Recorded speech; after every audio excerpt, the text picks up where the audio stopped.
Welcome to the Sleepover Retro Countdown Show, where nostalgia competes for the top spot. Brought to you by Sleepover Trading Company, telling you to be kind, rewind your childhood. Each episode, your hosts, Rob and Guido, bring 5 picks and battle out to build the ultimate top 10 list.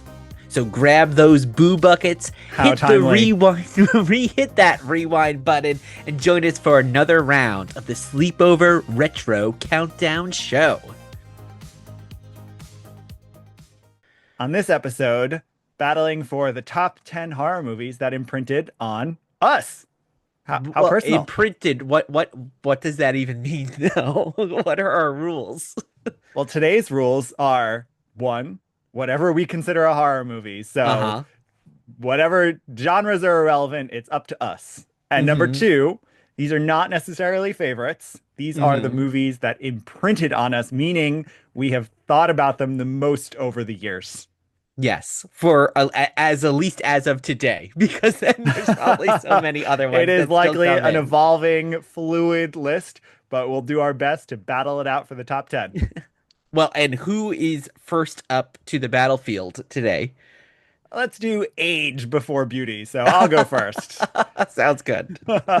So battling it out, competing for the number 9 and number 10 spots on our countdown, I first offer up my number 5 pick, Transylvania 5000 from 1985. Oh my gosh. gosh. Have you seen this movie? I have, but not since I was a kid, but it's got like an incredible cast, right? It does. It does. And I rewatched it as an adult. I didn't love it. I'd like to try again. It's been a number of years, but I'm going with this for my number 5 because it felt like one of the first kind of multiversal movies have all these different monster characters. I liked the comedic aspect of it. I was a big fan of much of the cast as a kid. Which is like Jeff Goldblum, Ed Begley Jr., Gina Davis, and Michael Richards, right? Because I think when I watched this, Seinfeld was on, and I was discovering him through UHF and this movie because he's Kramer. He's like Frodo Kramer in both of those movies. Well, and similarly, like Gina Davis and Jeff Goldblum are also together in Earth Girls Are Easy, which is what was one of my favorite childhood movies. So and The Fly too. A lot, and The Fly. That's right. Well, they were a couple in real life. Yeah, but I guess they just kept getting cast. So there was a lot this movie had going for it that it just every time I see the poster, see the VHS, see the DVD. It just pulls me right back to being a kid and loving the balance of comedy. With horror, it's horror motif. Like there's not even horror plot in it. There's certainly no darkness. There's no violence or anything like that. But it has all of the elements of horror you could want and does it with comedy. And it probably felt like you were watching something a little adult but still cartoonish, because I'm gonna guess, and again I haven't seen it in 20 plus years, but I'm gonna guess there's some sex jokes in there too, so it feels like, ooh, I'm watching something that's a little naughty, risque, but still also has like Michael Richards being a human cartoon in it. Well, like Earth Girls Are Easy, very similar in tone, where you could watch it as a kid and think this is so risque and fun and funny, and then as an adult you're like, wow, is this actually kid appropriate? I'm not totally sure. So I'm going with Transylvania 5000. What have you got? So my first choice, grew up loving the Universal monster movies. They're some of the earliest ones I remember watching. Frankenstein, Dracula. I can remember that Frankenstein, the Mummy, those VHS tapes. But for some reason, I never owned any of them. The one I did own, so the one I've probably seen more than any other movie, is The Invisible Man from 1933. I remember very specifically, I don't know, Guido, if you ever got these, but one of the main place I bought tapes from was Costco. Oh, I was never a Costco member.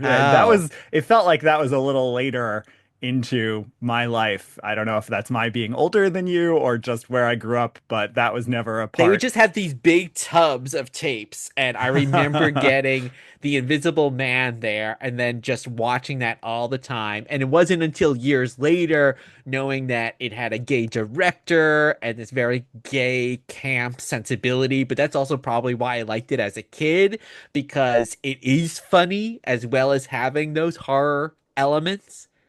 And I always And say Una yeah, O'Connor. And Una Una O'Connor O'Connor screaming, very steals the fun, show in steals the that show. movie. And the special effects are like actually still incredibly impressive. They are. Sometimes you watch it and you're like, I still don't fully understand how they did No. this without editing the image on a computer, but they And did, and it's I cool. always say to to friends of ours that have kids, put these Universal monster movies on because it's gonna help them have a better aesthetic because the movies are like 60, 70 minutes long. So it's not a big commitment. It's going to get them to like something in black and white and something that's a different pace. And they're fun movies. I think kids will enjoy them and they can get into it's such good gateway horror because it's quote unquote scary, but by 2025 standards, it's not actually really scary. Brainwashing the next generation. Exactly. All right, winner. I I Ooh. I feel strongly that the Invisible Man has to win. Oh, well, I was going to say, So, since I you haven't good with seen that? Transylvania 5000 in many years, I feel like I couldn't vote for it. So, okay, The All Invisible Man it right, is. so Transylvania 65000 is our number 10. Our number 9 is The Invisible Man. What are you offering for our next round? So, competing for spots 8 and 7. So, my last movie was from 1933. Now I'm going to hop to 1983 for Does every something year end in a 3 that you're working off of? Oh, let me see. No, this is the last one. But something completely different. This is David Pryor's Sledgehammer from 1983. Guido, I don't think you've actually seen this No, movie. I don't want to. It shouldn't even be on this list. I feel like this should not be into the real genre exploitation realm, but all right. Well, it's not really. It's almost like an experimental movie. So, for folks who don't know, this was the first horror movie that was shot and released on VHS, on tape. So, there were some horror movies that were released on VHS first, but they were actually shot on film. This is, I believe, the first one that was shot on tape, released on tape, and it's almost like this experimental movie because there's a one long sequence of some guy just of a guy and a girl just walking and it's just stretched out in slow-mo because they needed to obviously fill like 80 minutes of this movie. So there's a lot of just people drunk, probably actually drunk, sitting around. And then there's only a little bit of actual horror. But the reason why I have this on this list is it is so dreamlike. I think it's the first SOV shot on video movie I might have ever actually seen. I saw it late at night and maybe not in the right state of mind. And then the whole movie was like, oh my God, am I actually watching? Was this actually made? So I think it changed the way I could see movies even being But it made. was much later, right? I mean, this was in within the last few years that you Oh saw yeah. this. Yeah. Intervision, which is part of Severin, put it out on DVD, and then just now it actually just arrived. But TerrorVision just get a wonderful deluxe edition with the soundtrack, which I was like, oh my gosh, how can no one put out this soundtrack? Because of course it's this classic synthesizer, probably one person tapping away at keys soundtrack. So it's the movie, it's the soundtrack. They did a T-shirt. I'm super excited to watch this. All right. I've got nothing to add to this one, What's but your next one? I'm taking it down with The Gate from Ah. 1987. So, The Gate is the first real horror movie where like scary bad things happen that I can remember seeing when I was younger. And this is peak horror era. So Nightmare on Elm Street is Hmm. humongous at this point. All the big ones are out at this point. I have older siblings and my older sister is big into horror, but I was pretty scared. I was 6 years old. I didn't like to watch horror too much. But this one I remember I discovered watching it on TV. So I was probably 7 by the time I saw it. And I don't know why I was okay with it. It was the first scary movie where I was like, okay, I'm okay being scared by this. This Well, one is there's a kids in it though comfortable too, right? So scare. It is is. it Stephen Dorff is in intended? it, and he is a Yeah, kid. yeah. Is it intended? Was it intended for adults or was it intended for like a young Oh, definitely audience? adults. No, this is Oh, not a really? fantasy. Okay. This is not a Dark Crystal kind of Yeah. situation. This is, or even, Never Endings or any of those. It's that era, but this is a real horror movie. It's scary. Hmm. It's, yes, the protagonists are kids, but this is scary. Now, no, there's probably not a lot of blood. There's not cursing. So certainly it's not adult in that way, but this movie is not a kid's movie, Well, it's but it probably was a got good gateway for me. That Stephen King thing then, because of course, like he was so popular then, where okay, it's going to be horror, but seen through the eyes of adolescents. Yeah, yeah, it could be that, but I really loved this movie a lot. I've loved it when I've rewatched it. It never makes it into like my top No. favorite lists, but it has imprinted on me because of that really just formative moment. And again, the being the gateway into real horror, feeling a little edgy. It was like the first record album I bought with the explicit lyrics label. Like it felt like, ooh, okay. And I've only So. seen it the one time when you showed it to me, but are there also, is this one of the many movies from this era that also has like little diminutive creatures in it? Yes. Yeah, Okay, well, they were so there's all big. sorts of things coming out of the gate, but Yeah, yes. yeah. But every other movie, critters, ghoulies, gremlins, like they Yeah, always it's had to not be like quite a like little those. creature. It's definitely not one of the Gremlins derivative Hmm. films, no way, but there are little like shadow demony things that come out. So, yeah. So, I love the gate and I'm hard pressed to let it lose to Sledgehammer. So, what are you Well, feeling? I agree. Since you haven't seen Sledgehammer, and since I'm all for gateway, ha ha ha, no pun intended, or pun intended, horror movies, let's go with the gates. All right, the gate wins against Sledgehammer. So up next, I'll kick us off in our next round, battling for numbers 5 and 6. I'm bringing us Child's Play. And Child's Play, the original from 1988. So there's a real theme of most of my picks being around this moment. But Child's Play is a funny one because it's like your Sledgehammer for me. I didn't really absorb it Hmm. until very recently, until the last few years, in fact. I had definitely seen it. I obviously knew Chucky, knew the franchise. It's everywhere. But I didn't really sit down and pay full attention to it until we watched it and then ultimately the whole series Hmm. of movies and then the whole series of TV shows. And the reason I'm offering it as a movie that imprinted on me is because it is a whole world. And that's really Yes. cool. I love movies with world building and watching the fact that for the most part, one person spearheaded this world over the course of the whole franchise, stepped away for a little bit of it, but otherwise really had his hand in almost everything. So he got to call back to little things, bring characters back who you really just never thought were going to be that big a thing. You reuse actors all the time. I mean, it's a world, and I love things that are a whole well-developed world. And then, of course, it's got a good sense of humor. It's real horror. There's no doubt Yeah. about it. And led by a queer person with a very queer lens. So there's a whole lot that I've loved about stepping into the Child's Play world.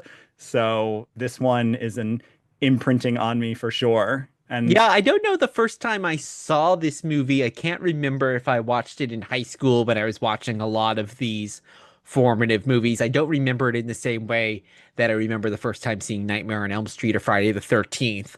But for us, or especially maybe me, when the other movies, the later movies were coming out, they were much campier and jokier. So I think the first time, and that's what who Chucky was to me. And then I right. think the first time I saw this movie, and it's actually a very similar trajectory to Nightmare on Elm Street, where there's humor in both of the original movies with the antagonist, but they didn't become the joke fest, the one-liners that they became later. So when you're watching this first movie and it's pretty serious, I you're don't like, oh, know. this You've is a got different Dinah one. Manoff in there, and my gosh, she is. She dies far too soon, but she is hilarious when she's alive. So Yeah, that it is a great movie, and we're still waiting though for Chris Sarandon and the mother to come back into the series. They're like two of the only ones who have not returned, even though they're Or for both still Dinah alive. Manoff to be recast because Yeah, this she could be franchise, recast totally. particularly in the Yes, TV she show, she reuses unfortunately did fall out a actors. window, so she So, she can't come back in that version. So. yeah. So, Child's Play is my warrior for this battle. What do you bring in? So I'm bringing one that some people might not consider a horror movie, but since we said our rules are, do we consider it a horror movie? And it is a very disturbing movie, even though it's supposed to be a comedy. And this is Nothing But Trouble from 1991. Ah, yeah. We So just did a screening of that we not just too did a long screening ago. of it. We've also done a screening of Child's Play, so very, very fitting here. Yeah, But this round. yeah, I had to choose a movie. So anyone who grew up in the New York, New Jersey area, like both you and I did, the WPIX Channel 11 that they played, they were New York's movie station. That was their tagline, and they played movies all the time. So many of the seminal movies I watched were from them, but not too many movies I'd put in kind of the horror camp, but this was one of them. So the only time I really ever watched this movie was probably with commercials taped off of TV. And this movie just kind of imprinted. And it's one of those movies now. And this was happening a lot when we were doing our screening of it, where you'll start to talk to people and it's like, yeah, it's Dan Aykroyd, and his nose looks like a penis, and he's a judge, and there's a roller coaster that eats people, and Tupac is in it, and John Candy's in drag, and people are like, I thought I made that movie up. I didn't think It's that I definitely a Mandela effect kind of Mhm. movie where it's like, is this real? Did this exist? Not sure.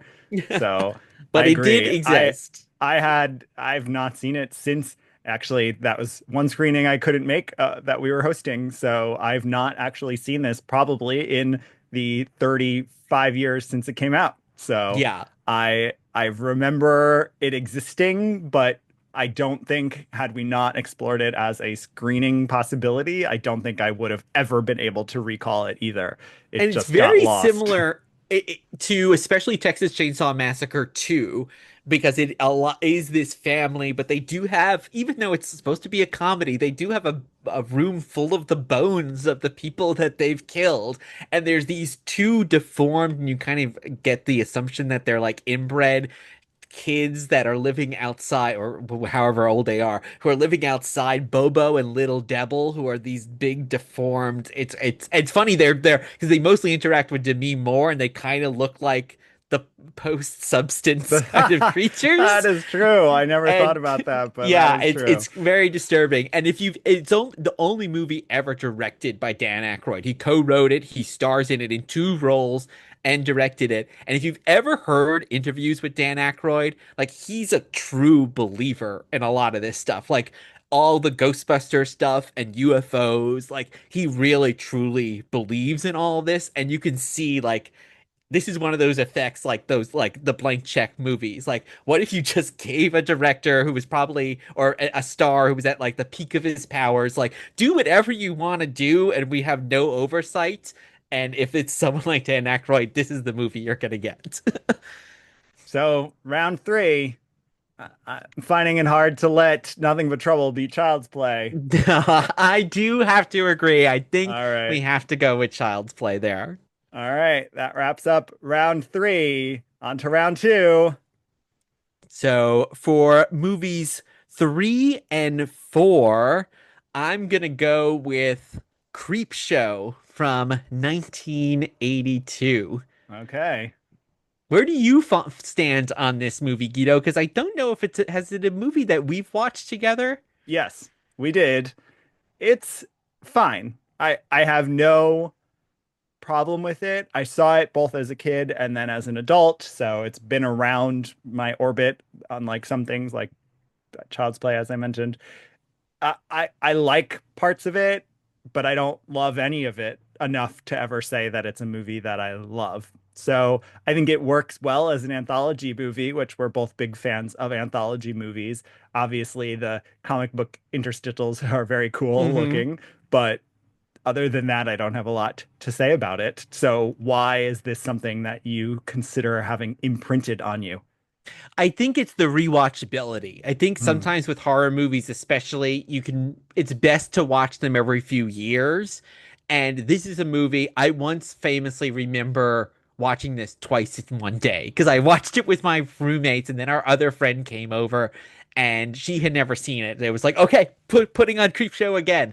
Because it is a great movie like that. It's a great party movie because there's the five segments. There's a lot of Hmm. big name people, Leslie Nielsen and Ted Danson before they did their comedy things, and E.G. Marshall and all these great people, Ed And what Harris. works well is they're very different segments, but they're very tonally consistent. So that's where I Yes. think it works well as an anthology.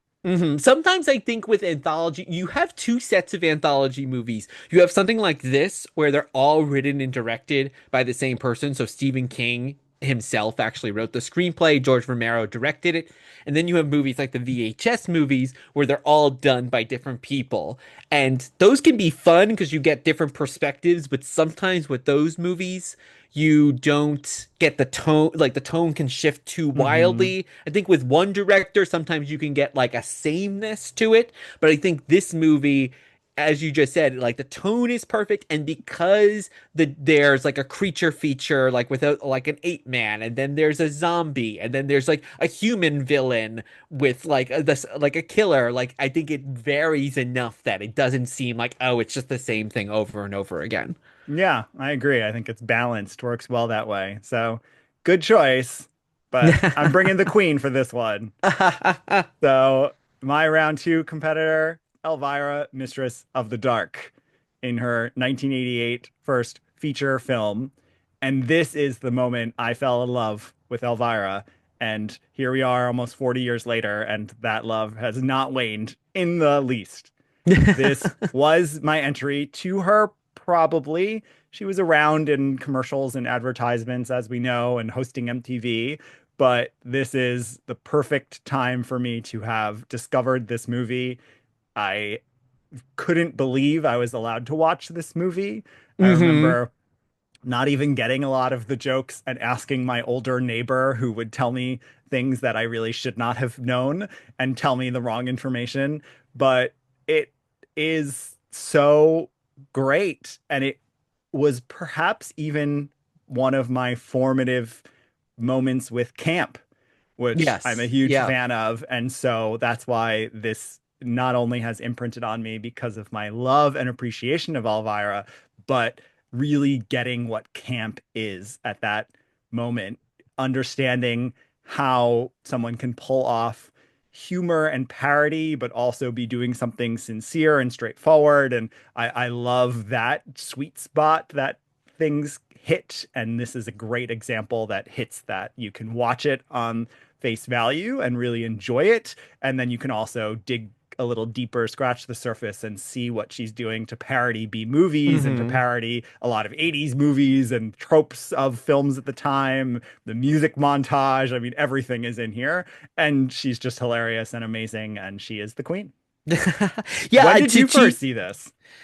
not until much later. I think to your point, you were saying you were surprised you were allowed to see this. I don't remember ever being told I wasn't allowed to see this, but I feel like at least a sense that Elvira was off limits when I was young, which is funny because you're able to watch movies with more gore and stuff like that. But I think there was just something she represented with sex and Cleavage. That's what subversiveness and it's cleavage cleavage. that I That's just the answer. wasn't allowed to watch this movie. And it wasn't until I don't even remember. I think it wasn't until I met you that I had even That seen sounds like right, which is Elvira shocking. wasn't as much in my life. I think because I was coming of age at like she had kind of crested like the Coors Hmm. ads and all that stuff. Like it had just kind of was waning then. So she was still around, of course, but it wasn't like the time when she was like hosting MTV and all that stuff. Yeah.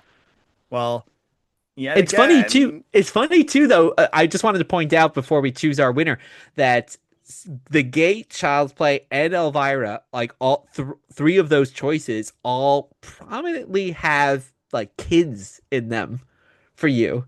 And of Well, course, a lot of and horror I'm movies have 7, teen. 8 years old when those are all coming Yeah, out. So exactly. that's why those imprint Yeah. on me because absolutely like I'm sure an element of it was I could step into it and it was me and that was really powerful even if I'm not conscious of that now. I'm hard pressed not to let Elvira win, but I might be willing to bend. Where are you? This is the closest of the It ones we've is. had so far because I'd also say Elvira is not really a horror movie. I mean, it usually doesn't have like too many like Well, horror hold el on. Oh, go back to our rules. Yes. No debating genre. No, that's true. That's true. So, this one's a tricky one. But we even have an Elvira standee in our store, so I'm gonna go. I will yield to Elvira All there. right. My gosh. I don't know. I think George Romero would be okay with that. Isn't Creepshow George Romero, right? Yes, yes, yes, Okay. yes. I'm I was sure he like, would have loved, yeah. and Stephen King too. So Yeah, yeah. they'll both be willing to cede. All right, it's our final round, and I Hmm. will start us off with the movie that is here. The movie that is here. This is the movie. This is one of my favorite movies, period, of any Yes. movie, not even horror movies. This is Scream from Mm. 1996. And it's funny that you noticed I hadn't even been conscious of how my other picks all have prominent child protagonists, and I was a child. That's probably what happened here, and I didn't even But realize you it were like more of a because teenager at this point, right? I'm in high school when this movie Hmm. comes out. I go see it with my friends. I mean, it was aimed squarely at me and my age, and I've never looked back. I have loved every installment of this film. I am so ready for the next film. The next film's also coming out on the 30th anniversary, which is so cool. Not the exact day, but next year being the 30th anniversary of this franchise. I mean, I love this movie. I think it is just pitch perfect. It has the meta storytelling, which is a huge part of stories that I love. Maybe this was even my gateway drug into meta storytelling. I don't know. It's great horror. It's iconic horror. It's great actors. It's great everything. I mean, I have zero complaints about this movie, and I will defend it and protect it and love it forever until I'm dead. And it's one of the best movies ever.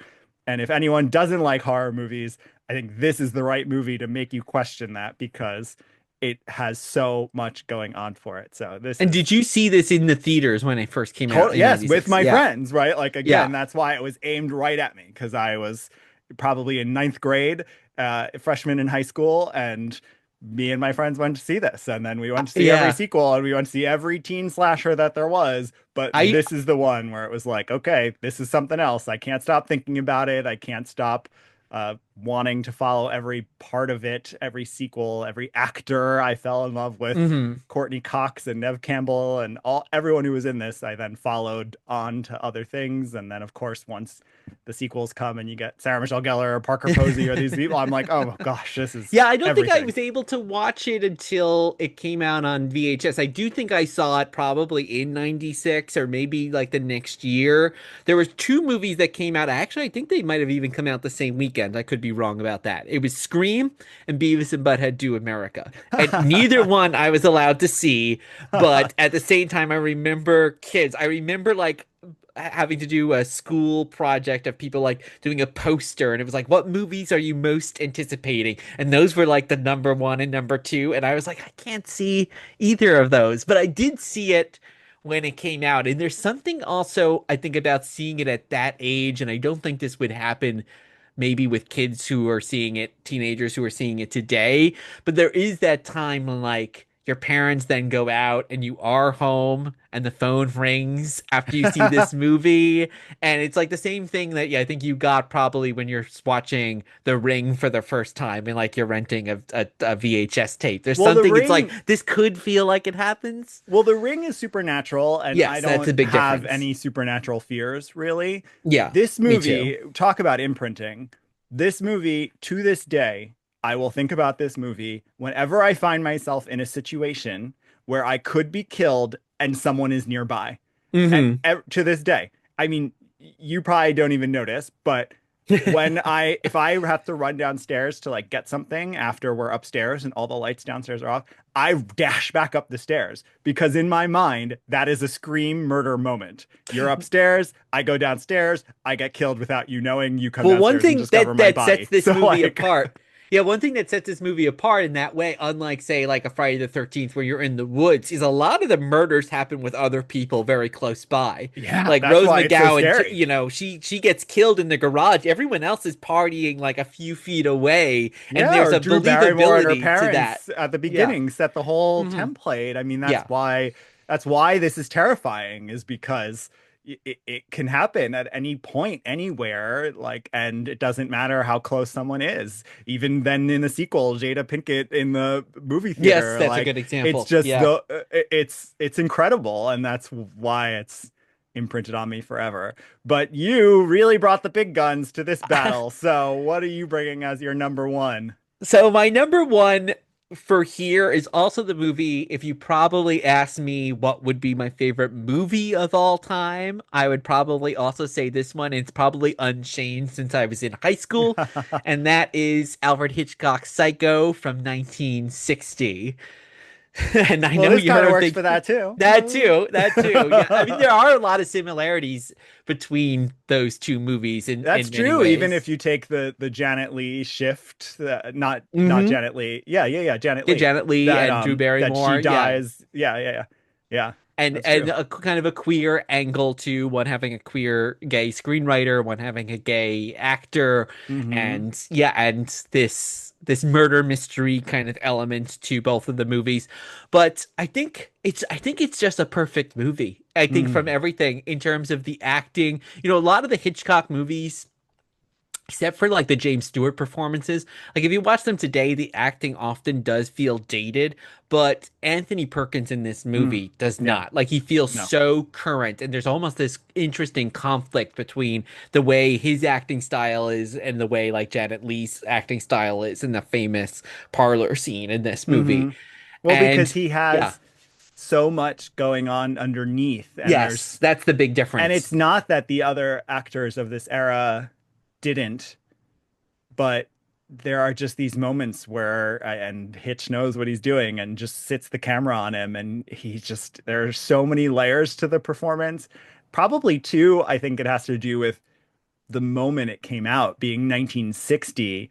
It really it feels of the earlier era, but it's not. It's the start of Hmm. a different era of It movie and is. Yeah. filmmaking. So it's a very cool movie, even just situated in that way. And I think that's what can explain some of those really interesting dynamic performances and Hmm. choices that are being made.